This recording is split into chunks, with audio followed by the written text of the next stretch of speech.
ये बात है 1974 की, जब एच.एस. रवेल साहब ने अपने फिल्म लैला मजनू पर काम करना शुरू किया था।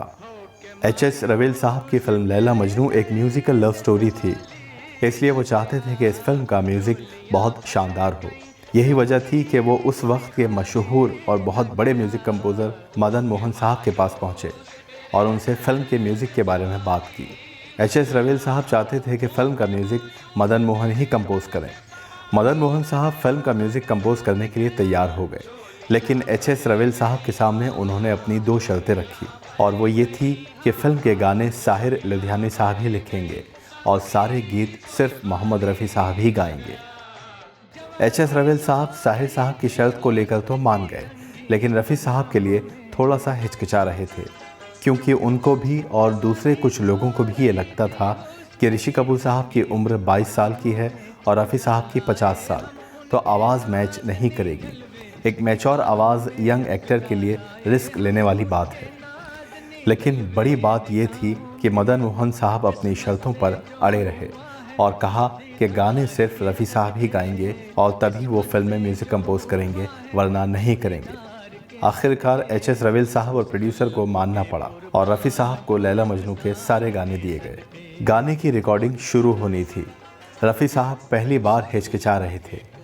उनको ये लगता था कि कहीं वो मदन मोहन जी की उम्मीदों पर खरे नहीं उतर पाए तो क्या होगा। लेकिन रफ़ी साहब तो रफ़ी साहब थे। उन्होंने इस फिल्म का पहला गीत रिकॉर्ड किया, तेरे दर पर आया हूँ, जो सबको, यहाँ तक कि खुद ऋषि कपूर साहब को बहुत पसंद आया। बिल्कुल भी ऐसा नहीं लगा कि एक 50 साल का शख्स 22 साल के लड़के के लिए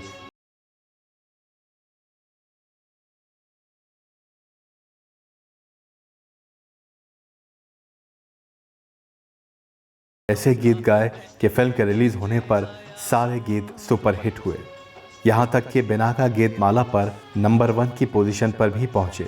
किसी को भी सिवाय मदन मोहन साहब के ये अंदाज़ा नहीं था कि रफ़ी साहब इतने शानदार गीत इस फिल्म के लिए गाएंगे। इसके बाद तो रफ़ी साहब ऋषि कपूर साहब की आवाज़ बन चुके थे। फिल्म म्यूज़िकल ब्लॉकबस्टर रही और रफ़ी साहब के गीतों को सब ने सराहा। इसके बाद तो रफ़ी साहब ऋषि कपूर साहब की आवाज़ बन चुके थे। जो गाने उनके लिए गाए वो हिट हुए। अफसोस ये रहा कि इस फिल्म के दौरान ही मदन मोहन साहब चल बसे। 6 गीत उन्होंने इस फिल्म के रिकॉर्ड किए, बाकी के गीत उनके बेहद करीबी दोस्त जयदेव साहब ने कंपोज किए।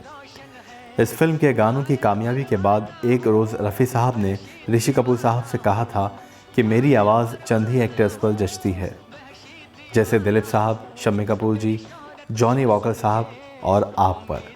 ये सुनकर ऋषि कपूर साहब बहुत खुश हुए और कहा, ये मेरे लिए सबसे बड़ा कॉम्प्लीमेंट है।